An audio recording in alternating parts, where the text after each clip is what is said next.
कश्मीर से कन्याकुमारी तक, कच्छ से लेकर कोहिमा तक, देश के प्रधान सेवक पीएम मोदी एक भारत श्रेष्ठ भारत का संकल्प ले चुके हैं और अब अपने इसी मिशन के तहत जनता के सपनों को हकीकत में बुन रहे हैं।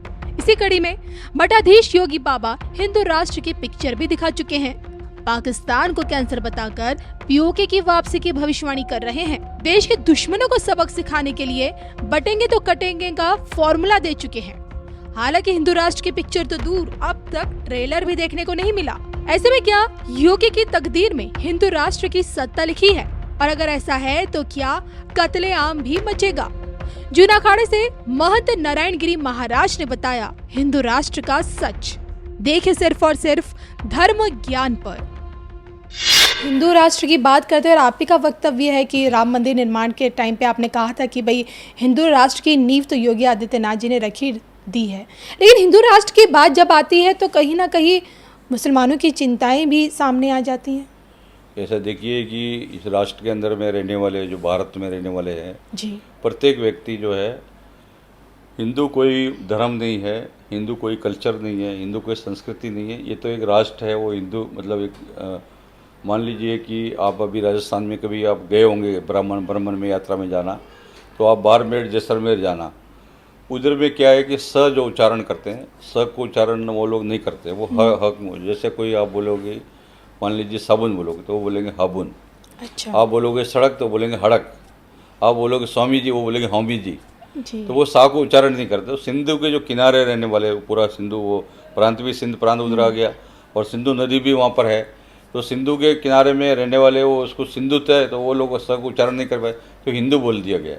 तो उसके निवास करने वाले तो हमारा कन्याकुमारी, जहाँ कश्मीर मान लीजिए, हम लोग बोलते कश्मीर से कन्याकुमारी भारत है ये।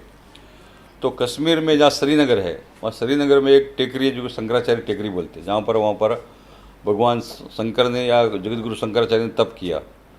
और कन्याकुमारी जहाँ भारत का एकदम एंड होता है, जहाँ कन्याकुमारी, जहाँ पर विवेकानंद जी शिला है और जहाँ पर अभी मंदिर बना हुआ है कन्याकुमारी मंदिर, कन्याकुमारी बोलते पार्वती जी को। बोले पार्वती जी ने खड़े होकर शिव की प्राप्ति किया था कि भाई जो हमारे भगवान शंकर है वो हमको व्रत के रूप में प्राप्त हो। तो वहाँ पर अभी भी एक श्रीपाद शिला करके बोलते हैं। तमिल भाषा और संस्कृत में दोनों एक ही है। संस्कृत में भी हम जो पैर को जो बोलते हैं, माता जी के जो पैर है उसको बोलेंगे श्रीपाद शिला जी, और संस्कृत में भी बोलेंगे श्रीपाद शिला। तमिल और दोनों भाषा में भी उसको श्रीपाद शिला बोलते। तो वहाँ जो है उसका पैर का चिन्ह बना हुआ है माता जी का। तो वहीं पर जो है विवेकानंद जी 3 दिन तप करके वो भारत मुक्ति के लिए कामना किया था।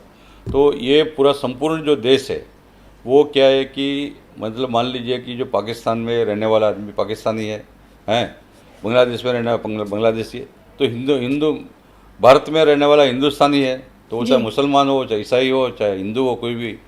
और मान लीजिए कि हिंदू राष्ट्र बोल दिया तो इसमें कोई दोष नहीं है। कोई राष्ट्र, कोई ये ऐसा नहीं है कि सनातन धर्म को हम कोई राष्ट्र बनाने जा रहे हैं, है ना जी। हमारा मतलब है कि जो हमारी सभ्यता है, जो हमारा कल्चर है, जो सबसे बड़ा चीज़ है, तो उसके किनारे रहने वाले लोगों को, जो इस नदी का किनारे रहने वाले और उस एरिया को सब बोल दिया, तो ये पूरा इस नाम को जो है, और ये भी नाम जो है अरब ने या मान लीजिए मुस्लिम देशों ने, उन्होंने सभी हिंदुस्तान बोला। यहाँ के नागरिकों को ये हिंदू है, हिंदुस्तानी है, तो इसमें कोई बुराई नहीं है। और ये समझिए कि राम भगवान का मंदिर का स्थापना होने के बाद में इस देश में जब भी आप ये हिंदू राष्ट्र बनेगा तभी भी सब लोगों को न्याय मिलेगा, सभी लोग व्यवस्थित होंगे। जितना आजकल उपद्रव वगैरह हो रहा है, ये शांत होने का एक ही उपाय है कि देश जब हिंदू राष्ट्र बन जाएगा तो निश्चित रूप से सारा चीज़ों का समाधान हो जाएगा, ऐसा मुझे विश्वास है। तो हिंदू राष्ट्र बन जाएगा तो बदल क्या जाएगा? मुझे ये समझाइए ना आप। कोई हिंदू राष्ट्र कोई बदलने के लिए नहीं होता। राष्ट्र तो कभी भी जहाँ पर है वहीं पर रहेगा जी, है ना जी। और अभी भी सब लोग इसको बोलते हैं हिंदुस्तान, तो उसमें राष्ट्र लगाने से उसमें आपको क्या फ़र्क पड़ेगा, हमारे को क्या फ़र्क पड़ेगा? तो इसमें कोई किसी को कुछ बदलेगा नहीं। पेड़ पौधे भी वही रहेंगे, नदी भी वही रहेगी, धरती भी वही रहेगी, सब कुछ वही रहेगा। बदलना नहीं है, बदलना है मानसिकता। जो मानसिकता कुछ लोगों की जो है विकृत मानसिकता हो गया जी, तो उसको बदलने के लिए इसको जो है हिंदू राष्ट्र बनाना बहुत अनिवार्य है जी। महाराज जी ने तो हिंदू राष्ट्र की पिक्चर हम सभी को दिखा दी है, लेकिन क्या इसी हिंदू राष्ट्र में पीओके की वापसी मुमकिन है? और अगर मुमकिन है तो कौन है वो चेहरा? मुख्यमंत्री योगी आदित्यनाथ या फिर देश के प्रधानमंत्री नरेंद्र मोदी जी? देखिए, हमारे नरेंद्र मोदी जी भी देखिए, उन्होंने तो हमेशा से भारत हित में बात किया। आज भी मैंने कभी चैनल में देख रहा था कि उन्होंने कहा कि जो रूस और यूक्रेन का युद्ध हो रहा है, लड़ाई हो रही है, उसको शांति होना चाहिए। तो हिंदू राष्ट्र का मतलब ये है कि हम पूरा विश्व में शांति चाहते हैं। हम ना किसी का खून करना चाहते हैं, ना किसी का कत्ल करना, किसी को मारना। हमारा जो है वो हमेशा से रहा है कि धर्म की जय हो, अधर्म का नाश हो, प्राणियों में सद्भावना हो, विश्व का कल्याण हो। जी। तो हम लोग का सिद्धांत है कि हमेशा जो प्राणियों के प्रति भी दया रखे, जो पेड़ पौधों को भी हम लोग पूजा करते हैं, नदी की भी पूजा करते हैं, वो लोग एक चींटी को भी हम जो है अपना बूरा डालते हैं या चीनी डालते हैं या गुड़ डालते हैं कि भाई उसको भी हम लोग बचा के चलते हैं कि वो भी, उसका भी कुछ मतलब नुकसान नहीं हो। तो जीव मात्र का रक्षा करने के लिए ये जो विचार और मानसिकता है, ये केवल एक तरह से हिंदू राष्ट्र ही साकार कर सकता है पूरा विश्व के अंदर। तो भारत जब हिंदू राष्ट्र बनेगा तो ये सभी चीज़, तो इसमें ये फर्क नहीं पड़ता कि कौन प्रधानमंत्री रहेगा कौन नहीं रहेगा। मतलब आदरणीय योगी जी, आदरणीय मोदी जी दोनों सम्मान करते हैं।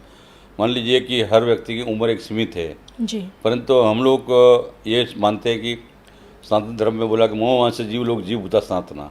हम लोग बोलते हैं कि सनातन हमारा शाश्वत है और वो रहने वाला है हमेशा से। व्यक्ति तो आएगा जाएगा, उसका कोई मतलब अस्तित्व नहीं है। वो तो एक गुब्बारा की तरफ है, थोड़ा सा सुई भी लग गया तो वो फूट गया, हवा निकल गया। तो ये शरीर तो कब तक रहेगा उसका कोई निश्चित नहीं है। परंतु हम अपनी जो चीज़ों को अंतर मन में, हमारा मन में, ये आत्मा में, मन में हमारा व्यक्तिगत ये पूरा विश्वास है कि एक दिन जो है ये देश जो है हिंदू राष्ट्र बनेगा। ऐसा हमारा व्यक्तिगत, हमारा एक जो है पूर्ण मन से अंदर से हमारा विश्वास है। और पीओके को लेकर हाँ जी, पाकिस्तान अधिकृत कश्मीर, देखिए ये तो एक तरह से अपने सब पूरा हिस्सा ही है भारत का ही।